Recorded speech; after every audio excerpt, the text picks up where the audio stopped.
but they're not all that bad.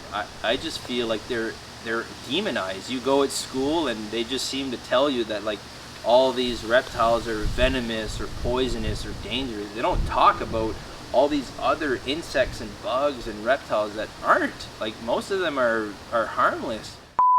Hey, I'm Martin LeBlanc, originally from Moncton, New Brunswick. I am 33 years old. My name is a French name because my primary language is French. Oui, je suis français. I'm an iron worker by trade, so I tie rebar for a living. Been doing that for about 9 years now. I do have my license. I am a red seal, and I am a hobby breeder, specifically ball pythons, and have been doing this for going on 6 years now. And like I said, I'd have to say for the last 2 years it's been pretty serious. I've been definitely kicking it up a notch for sure. Most memorable childhood memories. You know what, I lost my dad when I was really young. I was only 8 years old, so I don't know a lot about my dad. I do remember always just wanting to play with him.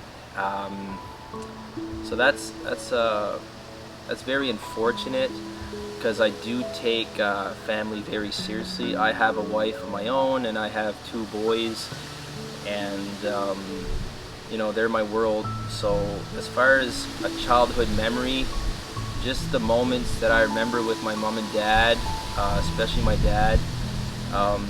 But if I were to go into my teenage years, like I said, I was 8 years old when I lost my dad. So as far as my teenage years, just being with friends and skateboarding. I skateboarded for like 10 plus years.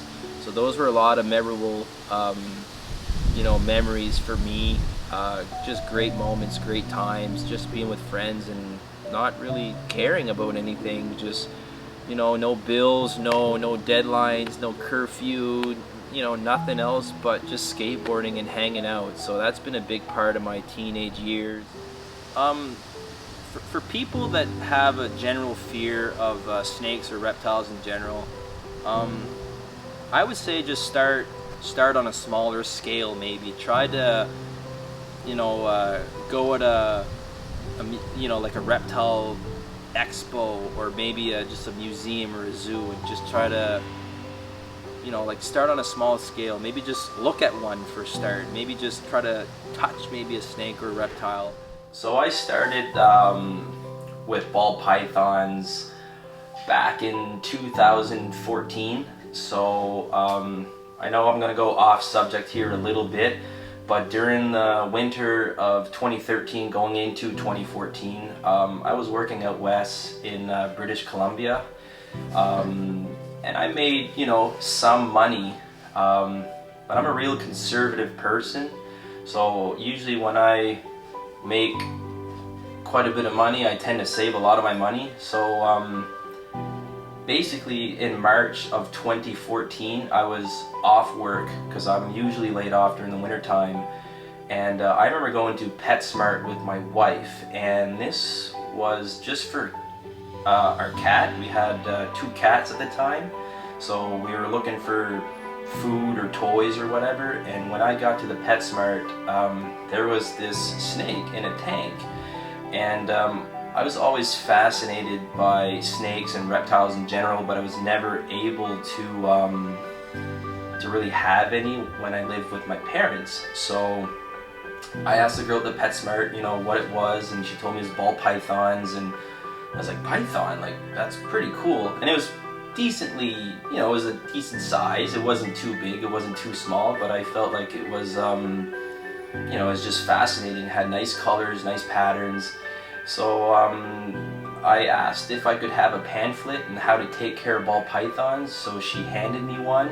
I asked what the price was, and it was actually cheaper than I expected. So came home, thought about it, did a bunch of research online, and I think it took like 2 or 3 months, and I jumped right in. So my first ball python I bought was from a breeder in Ontario, which at the time I didn't know they could ship snakes like overnight on a plane. So I was looking for a specific gene. I'll get to that, you know, on another question during the interview, but there's all kinds of genetics with ball pythons, a lot. And the one I wanted was a vanilla ball python. And I couldn't get vanilla ball python here in New Brunswick, so that's why I had to buy one from a breeder in Ontario that was breeding vanilla genetics with ball pythons. So bought my first female. She actually was a pastel vanilla, so that's 2 genetics in one. I bought her as a female, you know, as a hatchling.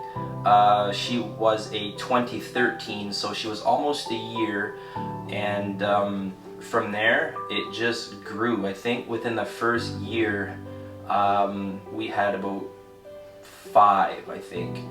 And when I started, it was, you know, they were in a terrarium. I had, you know, fake plants and hides and water bowls and the fancy substrate, and that cost quite a bit of money, and it took quite a bit of room. Now mind you, we lived in a duplex at the time, had no kids, just me and the wife, and this spare bedroom, which that's where, you know, the ball pythons were in, was fairly small as well. So these terrariums were taking up quite a bit of room. So after, I think after 2 or 3 ball pythons, we decided to go with like a rack system, something that you can see behind me here, so you can house multiple snakes in a smaller area. Because I knew within the first year, if I had 5 ball pythons, I'd be getting a lot more. It was very addicting.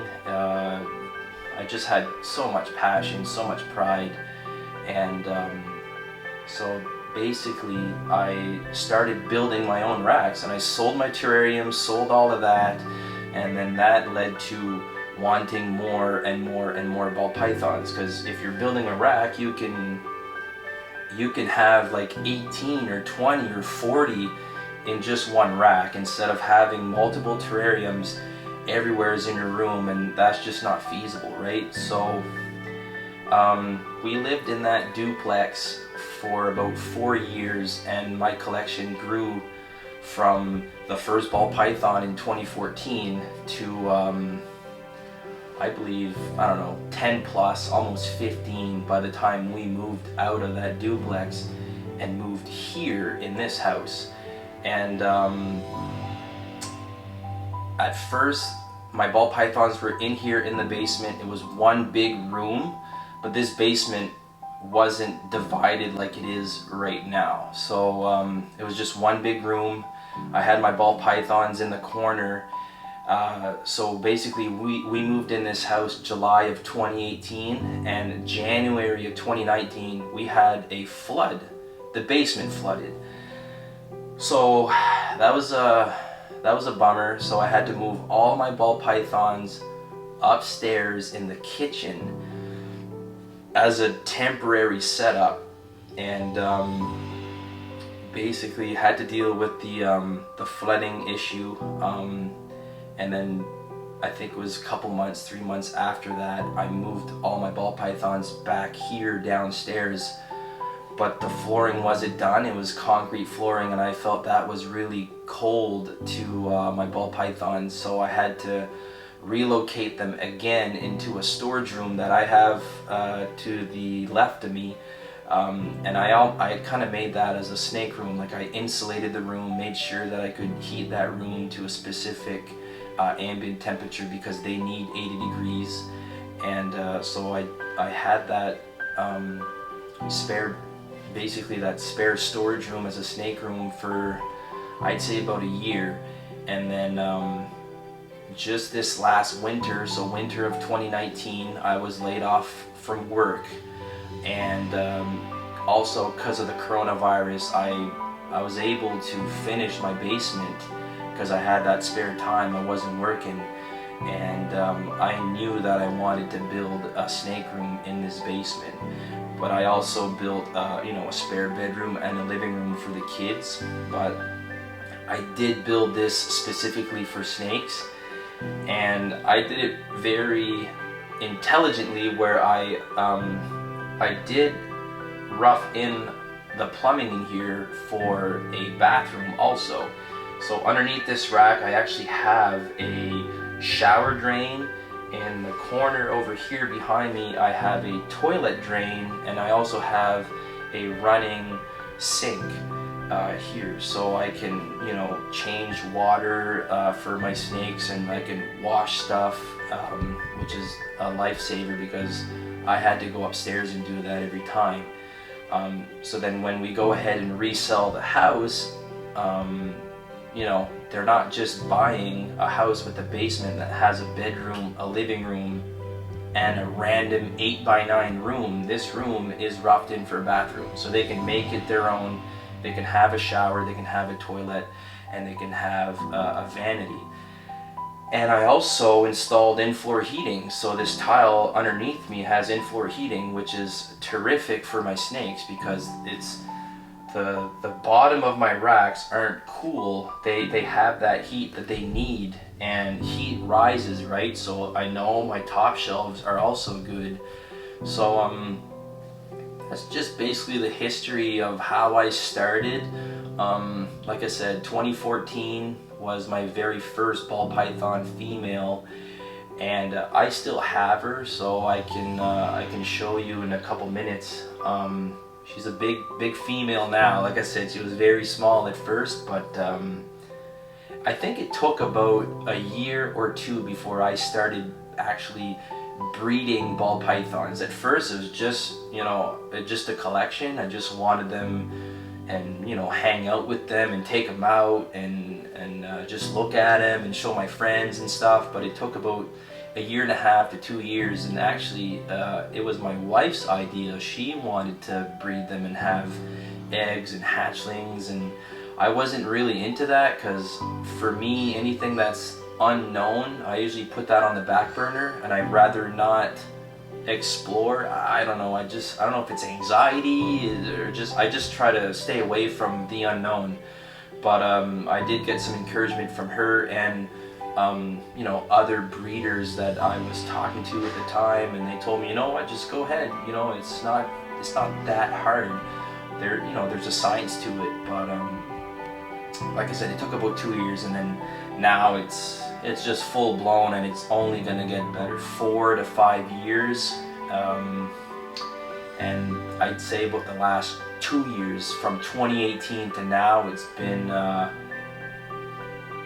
been very dialed in. Like I'm really taking this to heart, and I'm really pushing the limits, and yeah, I've been taking this very seriously. So yeah, I can show you. So this is basically their setup. I mean, they don't need much. I have cocoa husk for substrate. Very good for humidity. It holds water really well. Just a basic water dish. I get those actually at the dollar store. They're ramekins, ceramic bowls. And in the back, like in the back of my racks, I have heat. It's heat tape that weaves through all the back of these tubs, and that's regulated through a thermostat. So they need 90 degrees Fahrenheit in the back as a hot spot, and their cool spot is 10 degrees cooler, so it's about 80 degrees, and that's why my room is set at 80 degrees, because that's what they need for ambient temperature. But if they want the heat, they go towards the back, and most of the time they will be in the back. So I can take her out. She's a really, you know, docile female. She's my sweetheart. Like, she's good with kids, she's good with basically anybody. I mean, she's been around since, you know, 2014, so she's been in my collection for 6 years, and yeah, I love her. She's actually given me 2 clutches so far, so she's been good. She gave me her first clutch in 2018, and then she also gave me another clutch last summer, and I actually tried to have another clutch from her this summer, but she gave me the year off. She never went this year. And I'd say like this is a full-grown female. Like they don't really get any bigger than that. I mean, she could, but I try to breed her every year, so that takes a lot out of them. Like they lose quite a bit of weight in order to feed those eggs. You know, they lose quite a bit of body mass. So if I were to give her 2, 3, 4, 5 years off, she'd definitely get bigger. Females are typically bigger than males, so females, they're about 4 to 4.5 feet long, and they weigh about 3 to 4, sometimes even up to 5 kilograms. And your males are quite a bit smaller, so your males are going to be about 3 to 3.5 feet long, maybe 4 feet, and that's pretty big for a male. And they only reach about 1.5 to about 2.5 kilograms. So they're much smaller. The females, like I said, they got to be big in order to, you know, hold those eggs and feed those eggs. So that's my very first, and she'll probably never go anywhere. I don't think I'll ever get rid of her just because of the sentimental value. I just can't see myself letting her go. What's their lifespan? Lifespan for ball pythons, I believe they're in the 30-year range, 30, 35. And that depends, right? Captive bred ball pythons might have a different lifespan than your wild type, but it varies quite a bit. Some of them might only last 20 years, some of them might, you know, last 40, 45 years. If you feed them properly and you have them in a real clean environment where they can thrive with the right ambient temperature, you know, the right hot spot, the right substrate, the right diet, I think they can live quite a long life. So yeah. So as far as who and what inspired me to have ball pythons or to be a hobby breeder, I think it goes back to when I was a kid, like just watching these nature shows on TV, and I felt like I was more fascinated with reptiles other than your typical mammals.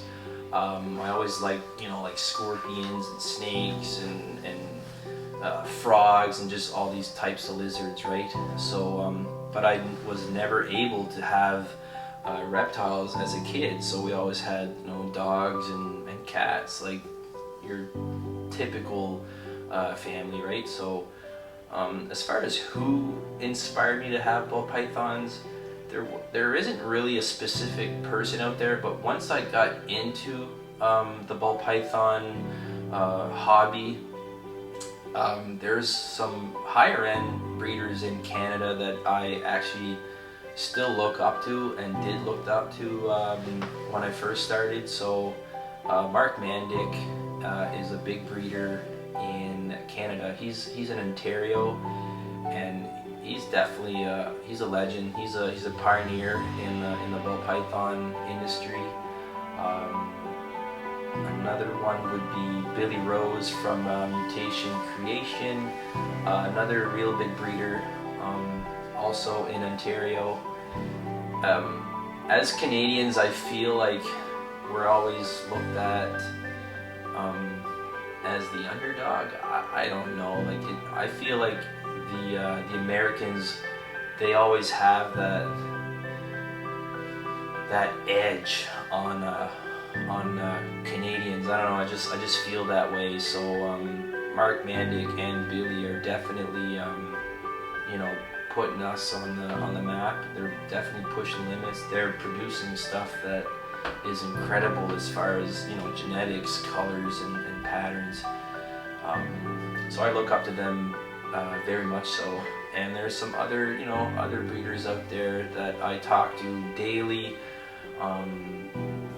that has helped me through my journey. So I have to pay my dues, and I appreciate their help and all the information that they've given me. I'm still learning. I'm always looking to evolve. I'm always grinding. I always want to learn more every day and just be better. And like I said, this is just a hobby for me. I work full time, but this is a real passion, real hobby for me, and I take it very seriously. So I just want to do better every year and learn every day. Like, you can't know everything. If you do, then you might as well stop, right? Because to me, that's what's pushing me, just to create and produce more stuff. These hatchlings it's living art. I mean, you're putting two snakes together, and just the genetics, you can produce so many different pattern, different colors, different everything. So yeah, that's, to me, I have to pay my dues, and they've been a real I'd say a real pleasure to look up to, because they're also learning every day and they keep pushing themselves. So it's just driving me to be better, and I'm trying to catch up to them, but that'll probably never happen, because they've been doing this for years and years and years. So I remember the very first ball python that I purchased from a breeder in Ontario. Like I said earlier, it had to be shipped via airmail, so it was same day shipping or overnight shipping. So I literally got home, I can't remember if I was coming home from work or something, but I had a box waiting for me, and it said live animals and this side up and fragile, and it was a ball python in there. And to me, it was just like so exciting. It was almost like opening up a gift at Christmas as a kid. Like, and I would have been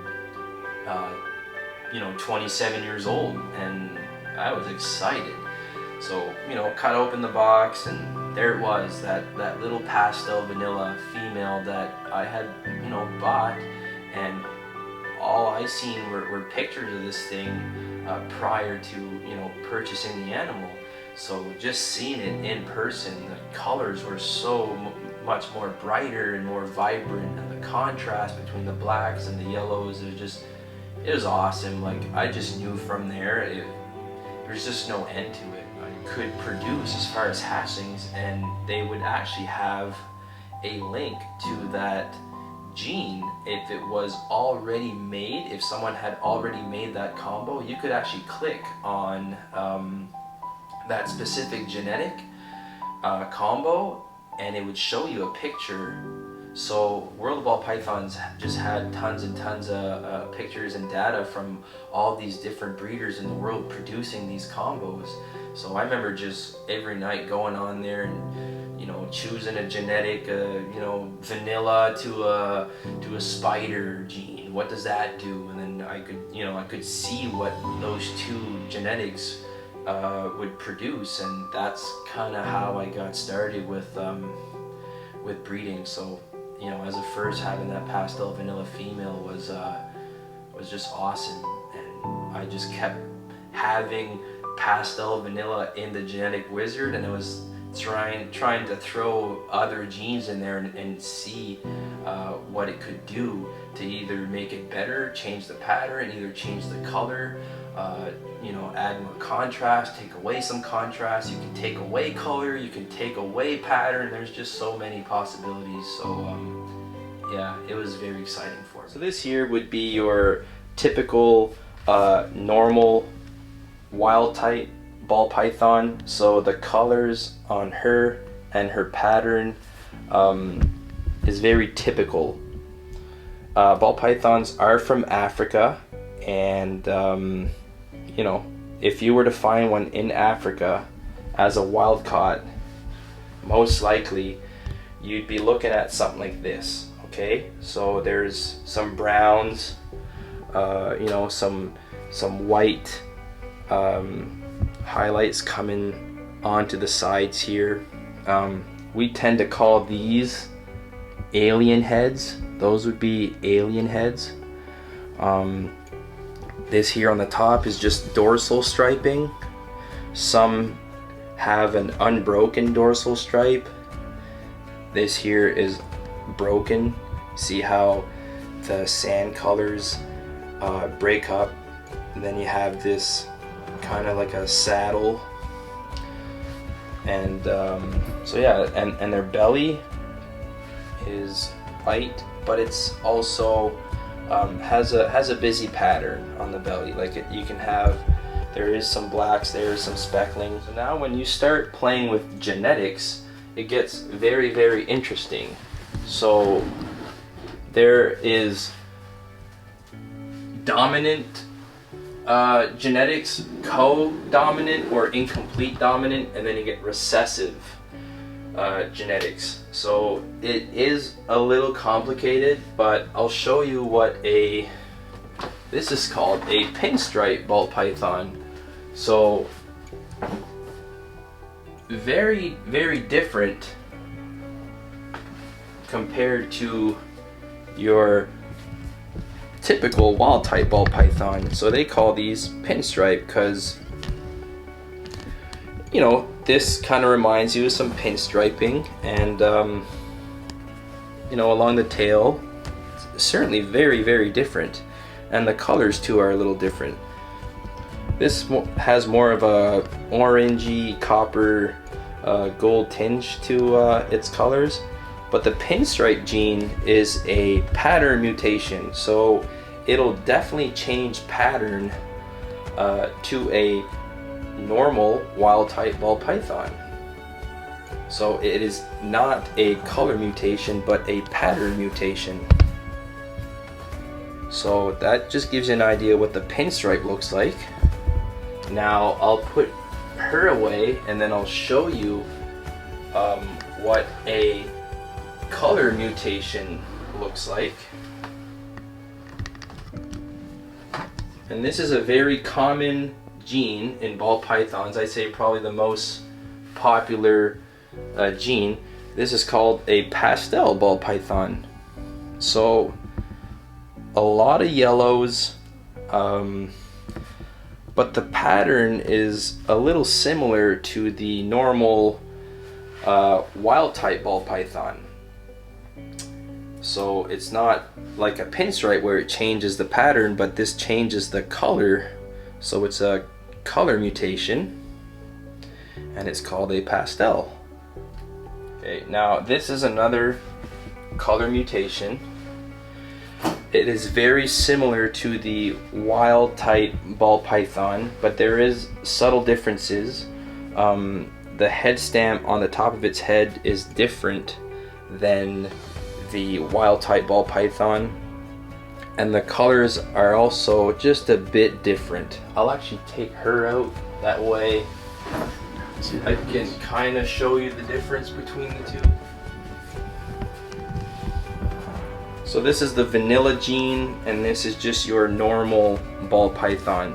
Like I said, it's very, very subtle, but it takes years of experience and just the knowledge of how these genes work together to know kind of what you're looking at. So this is a regular ball python.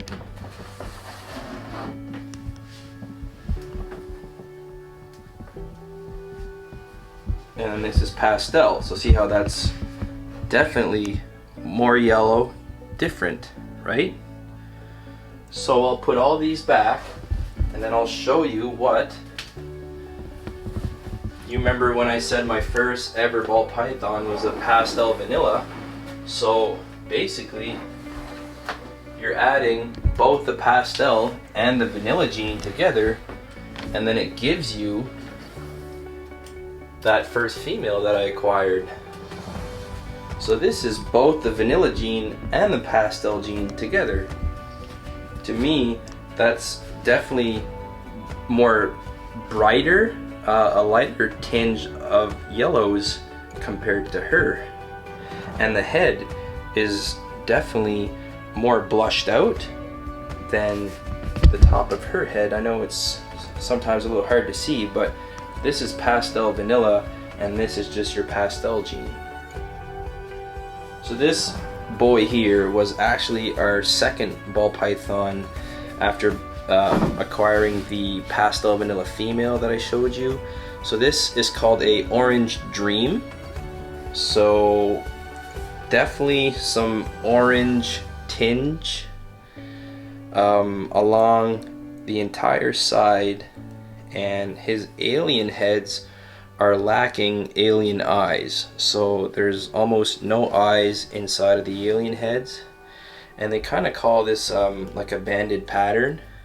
So I'll show you how fascinating this gene actually works. So you remember the pastel female, I'll take her out again, that way you can see what it does to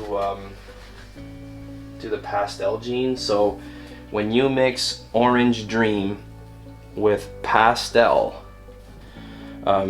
they call it an orange dream pastel, right? So I will show you what that does. I actually was able to hatch one out last season, and I held her back because her colors are so vibrant.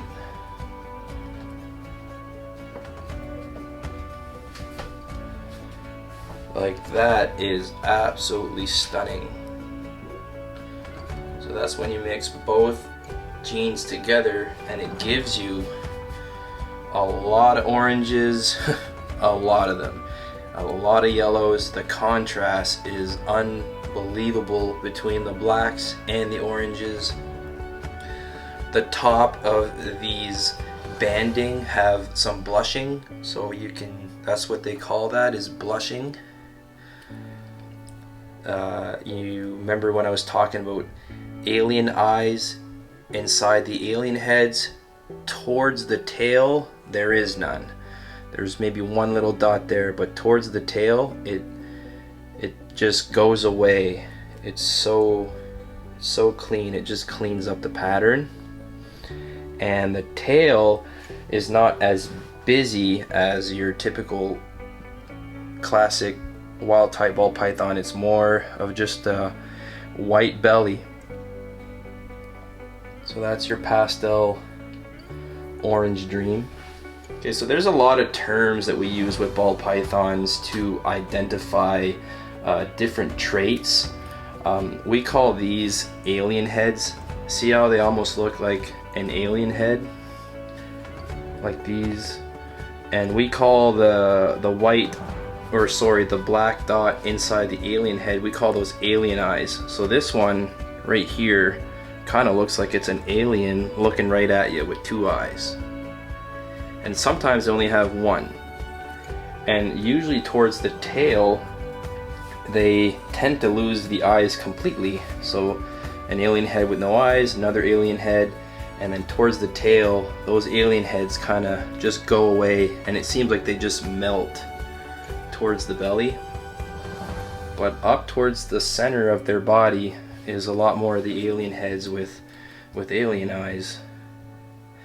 And there's a lot of terms, right? There's blushing. So on the top of their dorsal, you see how the blacks blush out to like a brown sandy color. That's blushing. I was talking about dorsal stripe. Some snakes have a really long unbroken dorsal stripe. Some just have little pieces of dorsal striping that's broken into different sections. Then you get head stamps where the top of their head has a visible head stamp. Some have markings, some have more of a blushed out head, some have a real dark black head. There's so many different genetics and possibilities with all these genetics going on, and that's usually what what allows you to identify them as that specific genetic, because they all play a role and they all have their certain little specialties, right? Of different ones. So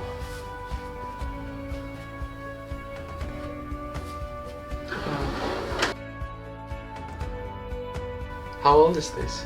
about a year.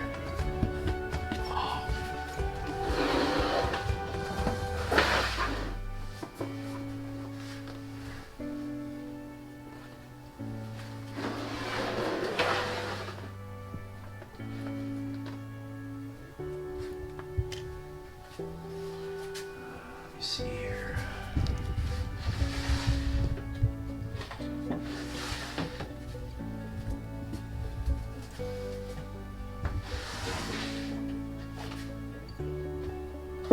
So this just basically allows you to see. So this is just an example of what you can expect from ball pythons. I don't think there's any other reptiles or snake species out there that can give you such a wide range of colors and patterns, and that's what's keeping me in this hobby. All of these are from the same species, ball pythons. Actually, fun fact about ball pythons, they call them ball pythons because they tend to just ball up when they feel you know, either in danger or threatened.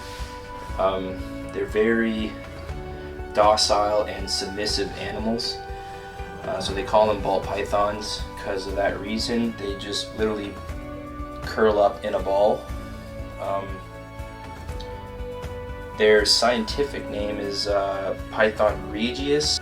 They call these royal pythons as well because a long time ago, during the kings and queens era, they used to wear ball pythons as necklaces, and so that's where they got the name royal pythons from.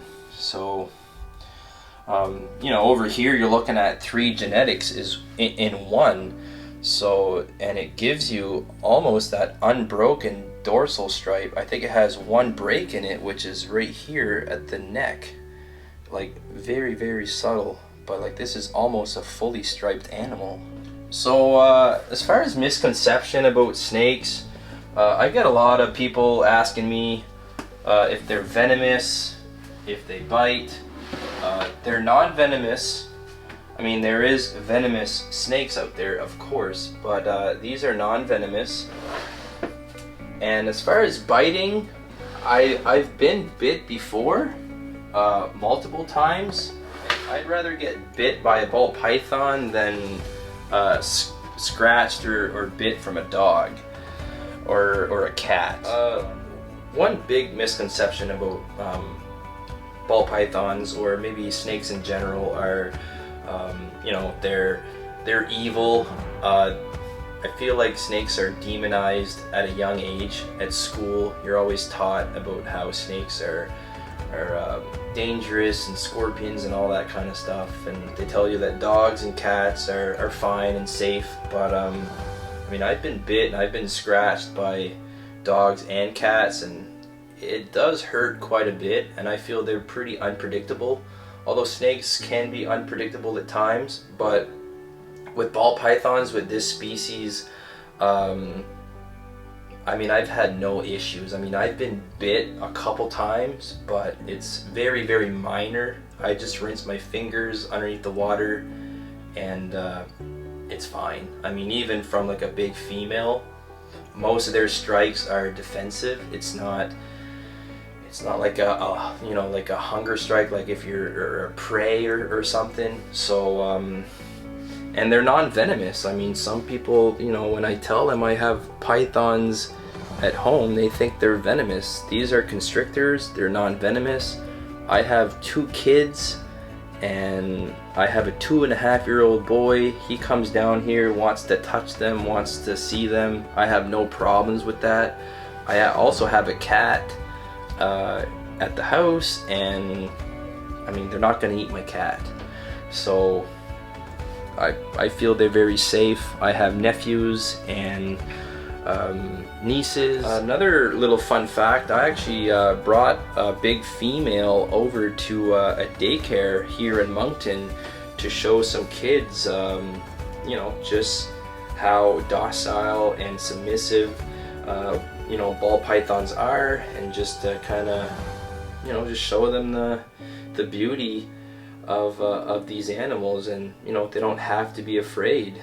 And I'd love for kids to, you know, to kind of break that habit, and you know, they're not so bad as what people tend to say they are. So the most memorable part about this hobby and breeding ball pythons was the first time hitting a black-eyed leucistic, which is a completely white snake with no no colored pigments.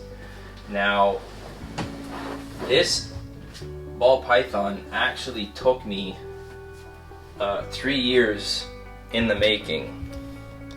So they call these black-eyed leucistic because their eyes are jet black. And this snake has no pigment. It's completely white. It does have these very subtle yellow hues, but this is a super fire is what they call them. So this is a result of breeding a fire ball python to another fire ball python. Long story short, I bred a firefly male to a fire female that I had, and she gave me 7 eggs, and out of 7 eggs there was a 25% chance of hitting a super fire, a black-eyed leucistic, what you're looking at here. And out of 7 eggs, we had an incubation malfunction, unfortunately, and only 3 eggs actually made it to term. And out of those 3 eggs, none of them were super fires. So I redid the same pairing the next year, because females can only have 1 clutch per year. And out of that repairing, that female never went for me. She took the year off, and you know, I have no control over that. So after taking the year off, I redid that same pairing because I really wanted to produce my own super fire. Now, I could go ahead and buy this animal, but I wanted to produce one. I wanted to hatch one out myself. And so after 3 years in the making, after, you know, pairing them 3 times, I finally had another clutch from that female. This was 9 eggs.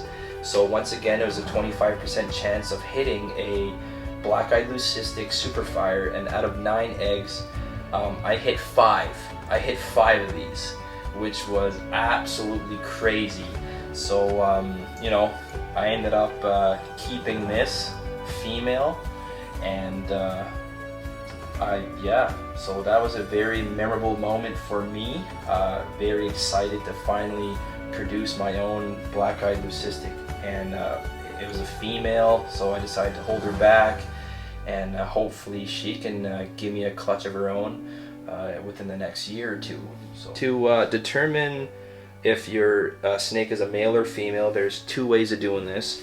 There's the method called popping, and there's also another method called probing. I do have a probe kit where you insert a needle inside of their cloaca, and if it goes a certain depth, you know if it's a female or a male. But when you're popping, I press down. I wouldn't recommend this to anyone. It takes definitely takes some experience and practice, but I press down on the cloaca and I press that out, and what you're looking at is a female because there is no hemipenes coming out of there. You can see from doing this is on each side there's some little white dots, and those are scent glands, and there is no hemipenes coming out, so that's telling me that that is a female. So of course, doing this takes a lot of practice, and you have to have that special touch, because you can pop them you know, falsely, and you could mislabel a ball python. You could tell, You know, sometimes you can pop it as a female, but it's a male, so it does take you know, a little bit of experience, and there's a certain technique on how to do it.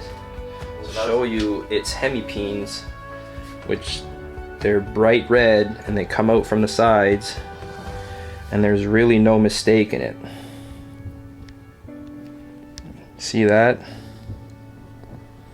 Now the white stuff coming out of those hemipenes are sperm plugs. So that also tells you that your male, these are also they're sperm plugs. So these can, you know, this will tell you if your male is ready to breed and is producing sperm plugs. Therefore, he is mature, and you could pair him to your females and hopefully produce some viable eggs. So that's how you tell a male from a female. So right now I have about, I think it's about 37 ball pythons, but that number does fluctuate because during the summertime it's hatching season, so I hatch babies out, and then I also you know, get rid of some hatchlings too, right? So that number's, you know, it fluctuates, goes up and down, but right now I got about 37 ball pythons. I will actually show you some eggs which are being stored inside my incubator. So these are ball python eggs, and I have a count of 8 eggs in there. And I can kind of show you the mother of this clutch of eggs, and this would be a spider ball python. So this is a spider ball python. This is the mom of those 8 eggs there. She did very well, and she's already back on food, which is good because, like I said, they lose a lot of weight when they have a clutch of eggs. So she's putting the weight back on, and hopefully she'll be ready for the upcoming breeding season, because I'd like to have some more from her. So that's the spider ball python. So with eggs in the incubator, that incubator has to be set at 90 degrees Fahrenheit at all times, and that's also regulated through a thermostat, and humidity has to be as close as 100%. Those eggs were sitting on vermiculite mixed with water in a 6-quart Tupperware bin, and it usually takes anywhere from like 54 to about 62 days depending on your temperature in the incubator. And babies actually have a egg tooth. They're born with an egg tooth where they can slice and dice through the eggs, and that's how they pit through the egg and they come out. Some babies don't have an egg tooth, they're born without it, so that's why sometimes we have to cut the egg yourself with a pair of scissors. Very you know, you have to be very careful.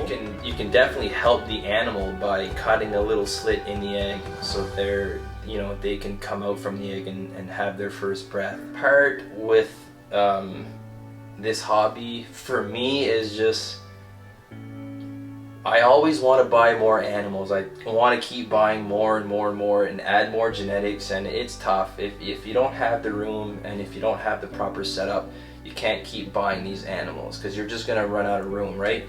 So that's been a challenge. Breeding ball pythons isn't that challenging, but there is some hard, you know, hardship that comes with that.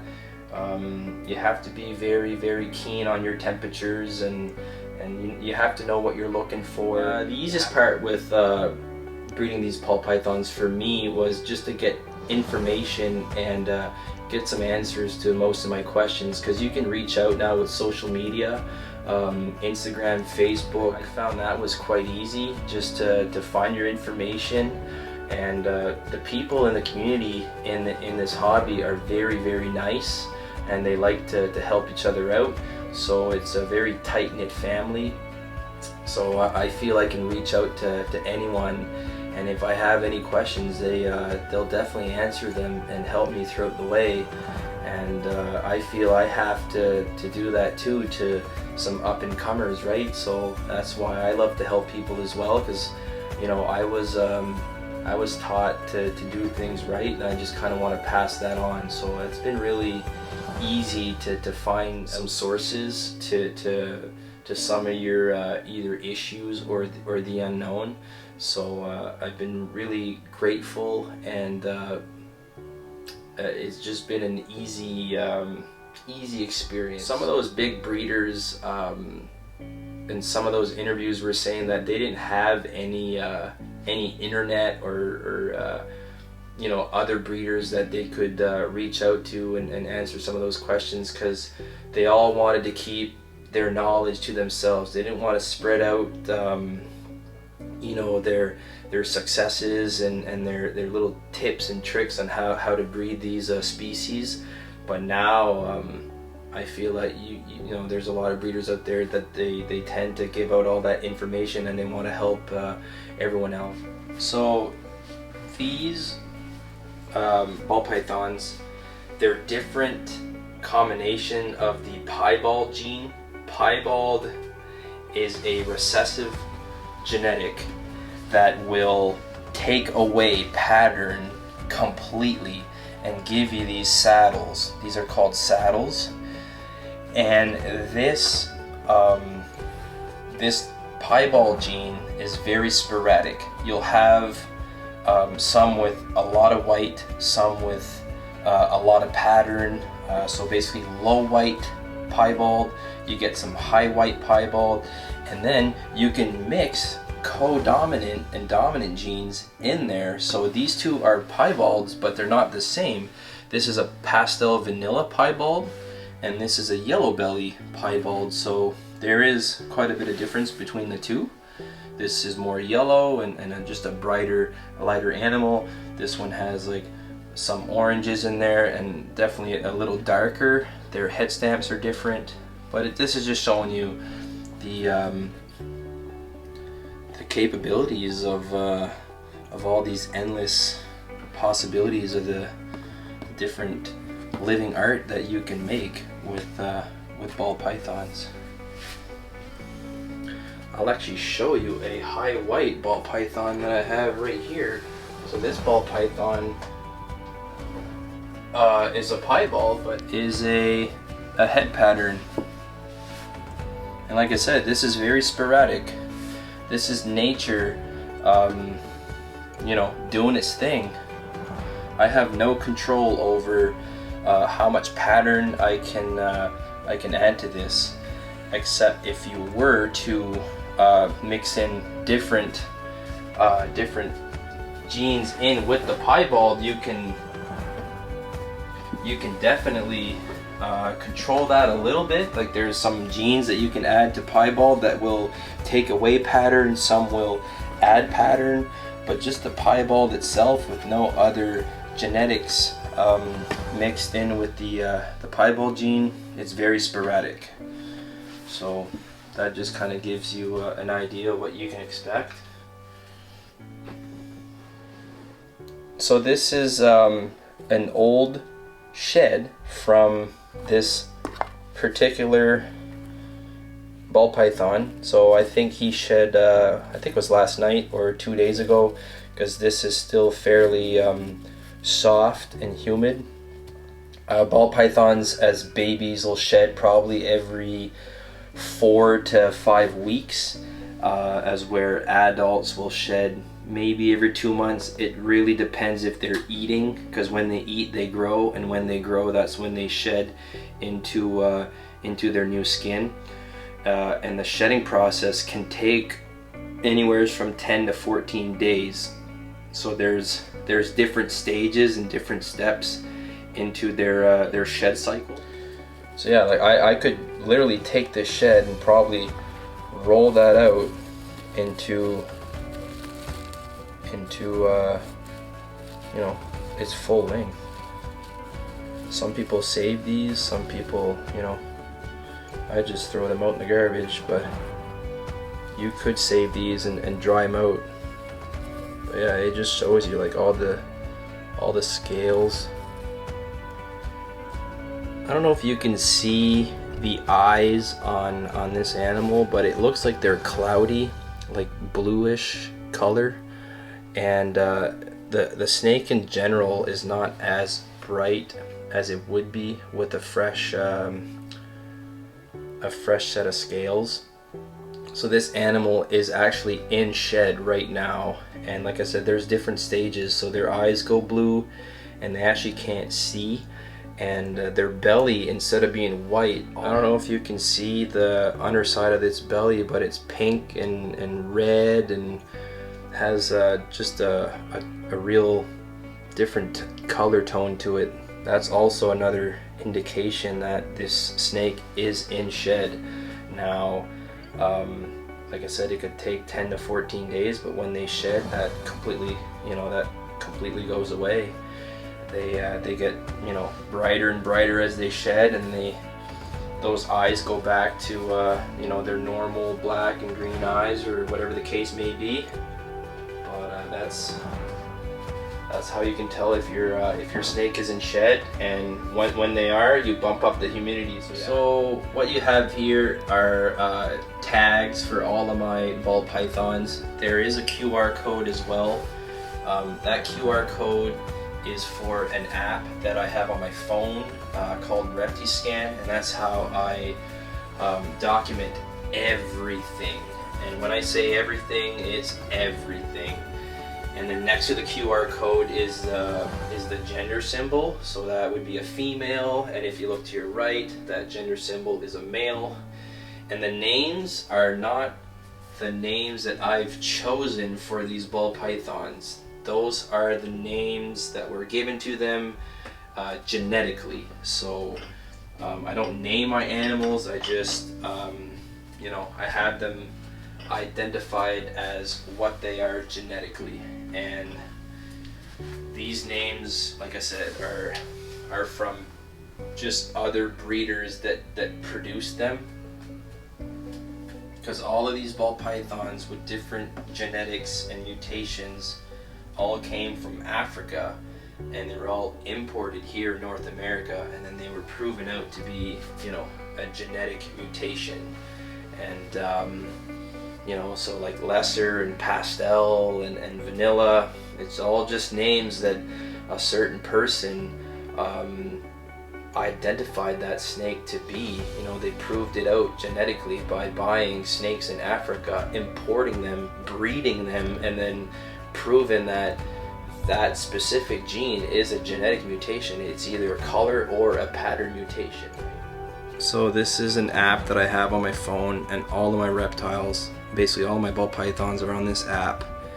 And if you were to click on the camera and go to a certain snake on that QR, you can zoom in. That'll usually scan that QR. Sometimes it don't work. There you go. And then that brings me to this leopard lesser vanilla, and you can basically fill in anything on here. They're feeding, they're shed, clean, they're pairing. There's a lot of stuff you can do, right? Their weight, how long they are, notes. So there's a lot of data that you can fill in, and I just kind of record everything, right? So that way I don't miss anything, and if I have to look back at my records, I can. And it's been real fun to be able to go on an app instead of writing everything down, because when you have a collection this big, you have to start writing stuff down. Just, you know, there's snakes that won't eat, there's snakes that sometimes won't shed right, and some of them are sick, and so it's nice to have an app. It's a lot easier, and saves a ton of time, so it's definitely worth it. I think I paid like 30 or 40 bucks for the app, but it's a one-time fee, and definitely worth it. I recommend that to anyone with a, you know, a decent sized collection. The name of the app is ReptiScan, R-E-P-T-I Scan, ReptiScan. So if we're gonna talk about the next 5 years, where I see myself with, you know, with this hobby, breeding ball pythons, I actually see myself still in that same room, right in the basement, because this house is a 20-25 year plan for sure. We don't plan on moving out. Like I said, I got 2 boys and a beautiful wife, and I plan on living in this house for a long time, and just, you know, be a real united family. But yeah, no, that room's gonna stay there. The only thing that's going to change is just the power-packed animals. My animals are always going to upgrade. I'm gonna have better genetics, better quality, and maybe more ball pythons, but my goal is to trim the fat and to add muscle. So I want to get rid of the genes that I either don't really like, or the genetics that really don't show their quality like I want them to. So, you know, like I said, get rid of some fat, add some muscle, and just sculpt and sculpt and sculpt away at my collection, and eventually just breed some real powerful animals. And but yeah, it's gonna stay in that room, and I might play with a lot of marketing and how to market myself, how to, you know, business cards and stickers and merchandise eventually, and I'd like to vend as well, like reptile expos, you know, have a setup for that, have display cages, and you know, but that's gonna come with time. I did come a long way from definitely the first year started breeding ball pythons. Everything was, you know, handwritten. I had, you know, no business name, no business card, no, you know, none of that stuff. But now it's all coming together, and I've been getting recognized from a lot of people. So it's showing that I am doing something right, and I'm very, very passionate. Like I've been saying that throughout the whole interview. I just love these animals, and so much pride in what they bring, you know, what they bring out. Just so many different colors and patterns, and it's very inspiring. Before breeding ball pythons, a really big part of me was imports, cars. I was really into Hondas. I am still really into cars. I actually I have a Honda Integra Type R that I imported back in 2011, and I still have that car. And man, if you would have asked me 5 years ago what my main passion and hobby was, cars, hands down, cars. My Honda. That's all I talked about.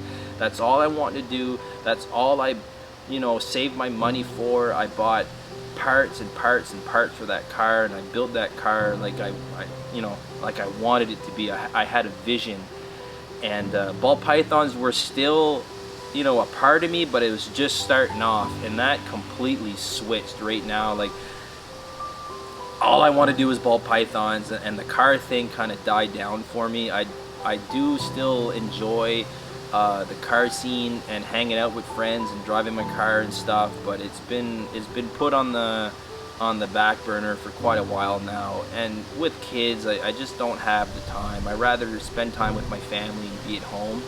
So yeah, like it completely changed on me. And it's, you know, I get some of my car buddies that ask me, like, why aren't you driving your car anymore? I never see you around. That ball python hobby has been very addicting, and that's where all my money goes right now.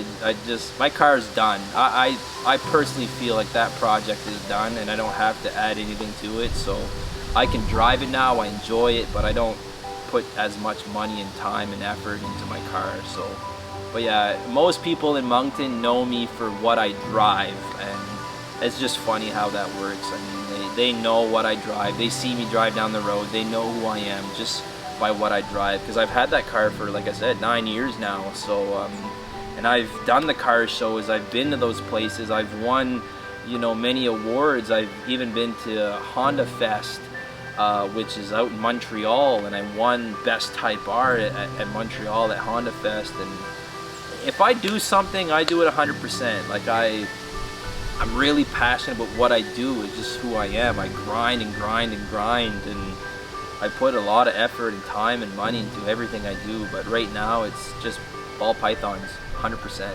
200%. So I just love seeing kids at a young age be introduced to reptiles or any other animals that tend to be, you know, dangerous or demonized. That way they can start at a young age and learn the true facts and what they really are.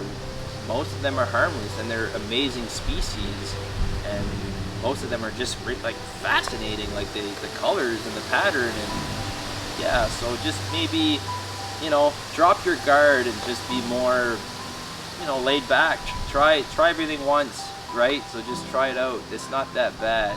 So I mean, my mom was terrified when I told her that I was getting a snake, and she couldn't believe it. She was petrified, and I actually showed her this little baby, that pastel vanilla female that I first bought, and I showed her how small it was, and you know, she touched it, and eventually I got her to hold the snake, and it wasn't that bad, and now she don't mind them, right? She was introduced to them the right way and not in a bad way. So I don't know, maybe just look at some more YouTube videos, or look at the TV. Like, there's a bunch of nature shows telling you that these aren't that bad, right? I mean, I wouldn't tell someone to go grab a king cobra or a rattlesnake. I mean, those are venomous and they're dangerous. You just have to know, right? But don't just assume that they're all bad. And we all tend to have like a bad rap, and I don't like that about society. Just same with people with tattoos, or I'm a nice guy. I mean, we're skateboarders. Like, I don't know. Seems like I always try to do something that's not socially accepted, but it's not that bad. So I'd say just drop your guard, try it once, and it's not, you know, it's not what you think it is. A piece of advice, if there's any other breeders out there, I mean, it may look like I'm a big star or whatever with balls to the walls, but I'm just a regular Joe Blow that, you know, has a passion for ball pythons, and I breed them in the basement. I started as, you know, just like all of you guys, right? One snake, and it just, if you have the passion, you're not gonna fail. Like, I can't see someone with that much passion and that much pride failing at what they're doing. Like, you're eventually going to, you know, be successful, and you're gonna make it. Just keep pushing yourself, keep believing, keep watching people that are, you know, technically above you. Try to just inspire yourself with you know, other breeders. I feel like the community in the ball python industry are very helpful. Some of them are, you know, not so much, and you have that in every. If you have any questions or advice that you're looking for, I'm sure you can find it. There's, like I said, this whole community is very tight knit. We're all here to help each other. And it just benefits us, right? If everyone is successful and everyone's friendly, it just betters the hobby. If I would have any tips and tricks, is just, you know, listen to your animals and listen to the breeders that are telling you some advice. I mean, there's a lot of people that ask questions but don't follow through. They'll get the answer that they don't want. If someone tells you certain things, just listen to them. They have a lot more experience than you do, and I mean, you're playing with animals, right? So you got to make sure you're safe and you're doing things right. So just follow through with what these other guys are telling you to do, and just keep pushing yourself. I mean, you can do it.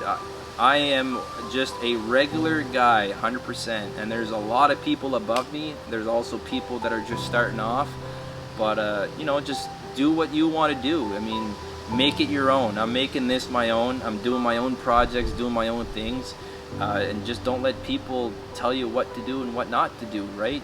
And just, you know, follow your dream, follow your passion, but do listen to the breeders that have more experience. Those breeders that you're reaching out to, if they're giving you answers to your questions, just follow through. Like, there's nothing more disappointing than having someone ask you a bunch of questions and you take the time of your day to answer them and show them how to do it, or the proper way of doing it, and then down the road you see them doing it another way. I mean, it's a little insulting. So please follow through with what they're telling you to do, unless it's something that doesn't make any sense. But yeah, so just follow through with that. Don't be afraid of making mistakes, or you know, doing something bad or something that you didn't know. I mean, I've been there. Like I said, I'm no expert. I'm still learning every day. I'm still going to make mistakes throughout this whole journey, even in 10 years from now. So don't be scared. Put yourself out there. Don't be ashamed. Don't be don't be shy about that, you know. Just accept that. If you're doing something wrong, you have to look at that at different angles. Obviously there's other things that you need to do, but you know, don't be ashamed of that, and just make sure you correct that, and you always learn, you always evolve, right? So I mean, I made mistakes, I'll keep doing some more, but you just got to make sure you try not to do it again. Learn from that, right? So it happens. I mean, these are animals, and you know, some of those issues or accidents or whatever you want to call them, they do happen, and sometimes we don't have any control over it. So just don't beat yourself down, right? Just, you know, it's acceptable, so just don't be so hard on yourself, and just keep pushing every day, right? And if you want to make some cool animals, you can produce some awesome animals. Just, you know, take it from me, because I started as, you know, just a regular guy, so you can do it. Biggest dream, biggest goal in life might sound a little corny, but I am a family man. I do love my wife tremendously, and I love my kids. So the goal is to just stay as a family. You hear a lot about families breaking up. It's sad. They all have their reasons. I'm not here to judge, but I just want to be a family and stay as a family and give my kids all that they want. And if we're going to talk about ball pythons, I would love to do this as a full-time job. Mind you, it does take a lot. Takes a lot more snakes, a lot more females, and but that is the ultimate goal. Although I do like my career, I love rebar, I love being a 9 worker. I have also really good, you know, a really good boss, really good company that I'm working for. Very fortunate. I have also a lot of passion and pride for my job, but eventually the goal is to breed ball pythons as a full-time job. And I'd like to, you know, maybe reach that in about 7 years from now. If I can do that at 40 years old, that'd be just a really awesome goal, because there's a lot of guys out there that are doing that, like breeding ball pythons as a full-time job. I don't really call that a job. That would just be a dream. I mean, you're just doing that every day. You just go in your snake room and take a look at your animals, and this is what you produced, and you're getting an income off of that. So that's pretty cool. It's a very sensitive subject. It's kind of controversial. People are saying you shouldn't be making money off the animals. I don't know. I don't want to get into that too much. There is a lot of YouTube videos of like big breeders out there like making a killing, making good money. But I do it for the hobby. The money's just a bonus, you know. But that is the goal. I like to be able to do that and still support, you know, my wife and kids, and just being able to be home and doing that. That way it gives you more time with your kids, right? Because I work long hours during the summertime, and it's tough on the body. I get home and I'm tired. So and my kids, they're not tired. They want to play, right? So if I'm home just breeding ball pythons and doing some maintenance and stuff, I think I'd have more energy. So that's the ultimate goal. So hopefully I can get there.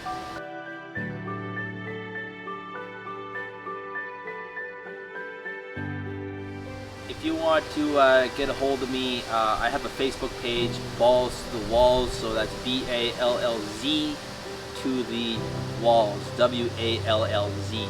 I also have an Instagram account, balls_2_the_walls_Canada. You could reach out to me on both Facebook or Instagram. I reply to all of my messages. I have time for everyone out there. You know, I feel like everyone who reaches out, they support me. I love and appreciate all of that.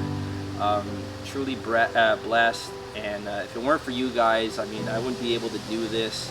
So yeah.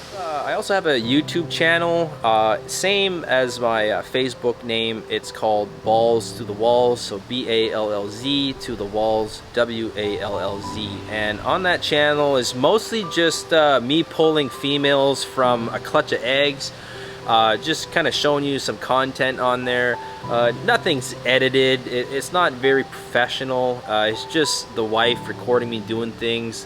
I should be posting more stuff on there, and there's also egg cutting videos. So when I cut eggs with my scissors, I tend to you know, I record that so you guys can see what I'm dealing with. it's just exciting. See if I did hit the certain animal, you know, the genes that I wanted. So everything's on there.